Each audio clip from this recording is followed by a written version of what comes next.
समस्त रेवा गुजर समाज सूरत द्वारा रक्तदान शिबिरનું आयोजन કરવામાં આવ્યું હતું। ઉધના હરિનગર 3 ખાતે સ્થિત કમ્યુનિટી હોલ ખાતે આયોજિત રક્તદાન શિબિરમાં સમસ્ત રેવા ગુજર સમાજ સુરતના સભ્યોએ મોટી સંખ્યામાં ભાગ લીધો હતો અને રક્તદાન કરી સેવાની સરવાણી વહાવી હતી। આ પ્રસંગે સમાજ દ્વારા રક્તદાતાઓનું સન્માન કરીને તેઓનો આભાર વ્યક્ત કરવામાં આવ્યો હતો। સમાજના આગેવાનો દ્વારા છેલ્લા 9 વર્ષથી હલ્દી કુંકુનો કાર્યક્રમ યોજવામાં આવે છે અને બહેનોને સમાજ દ્વારા ભેટ પણ આપવામાં આવે છે। મહિલાઓ માટે વિશેષ મહેંદી સ્પર્ધા, રંગોળી સ્પર્ધા અને અન્ય સ્પર્ધાઓનું આયોજન કરાયું હતું અને બાળકો માટે રમતગમત સ્પર્ધાનું આયોજન કરાયું હતું। તેમજ સારા ક્રમાંકથી ઉત્તીર્ણ થયેલા બાળકોને સન્માનપત્ર અને બક્ષિસ આપવામાં આવે છે તેમજ સમાજના વડીલોને સન્માનિત કરવામાં આવે છે। મારું નામ પ્રશાંત સુધાકર પાટીલ। આજે હરિનગર 3 કમ્યુનિટી હોલ ખાતે રક્તદાન રેવા ગુજર સમાજ મંડળ સુરત આયોજિત રક્તદાન શિબિરનું આયોજન કરવામાં આવેલ છે।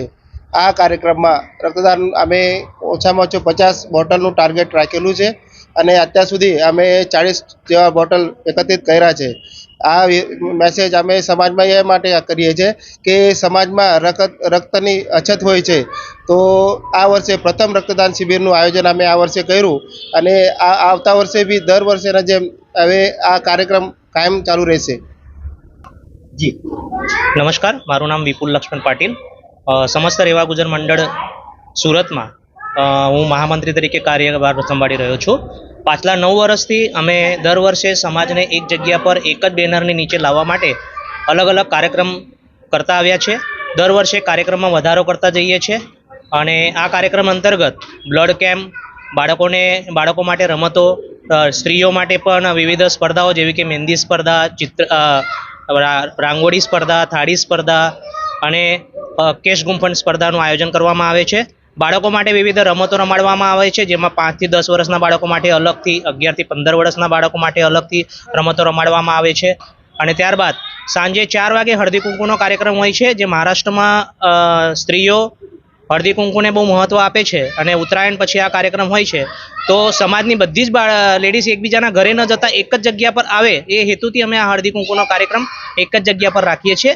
અને હળદી કુંકુનો કાર્યક્રમમાં અહીંયા સ્ત્રીઓ હળદી કુંકુનો કાર્યક્રમ તો એકબીજાને તીળગુળ આપીને કરે છે, એની બાજુ સમાજ દ્વારા એમને એક ભેટ વસ્તુ આપવામાં આવે છે।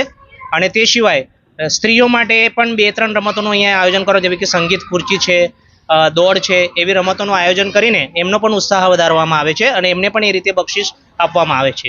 ત્યારબાદ સાંજે સ્નેહ મિલનનો કાર્યક્રમ હોય છે અને સ્નેહ મિલનના કાર્યક્રમમાં ધોરણ 10 અને 12ના વિદ્યાર્થીઓ તેમજ ગ્રેજ્યુએટ અને ઉપલી કક્ષા પર જે વિદ્યાર્થીઓ ગયા છે તેમનું સન્માન સમાજ દ્વારા કરવામાં આવે છે।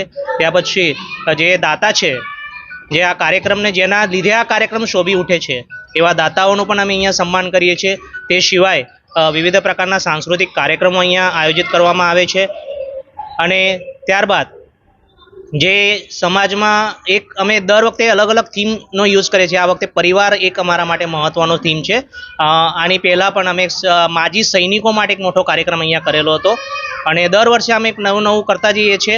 અને ગઈ વખતે અમે ટોટલ અમારા સમાજની 0 થી લઈને 15 વર્ષની બધી જ છોકરીઓનો સન્માનનો કાર્યક્રમ અહીંયા આયોજિત કરેલો હતો આ સ્નેહ।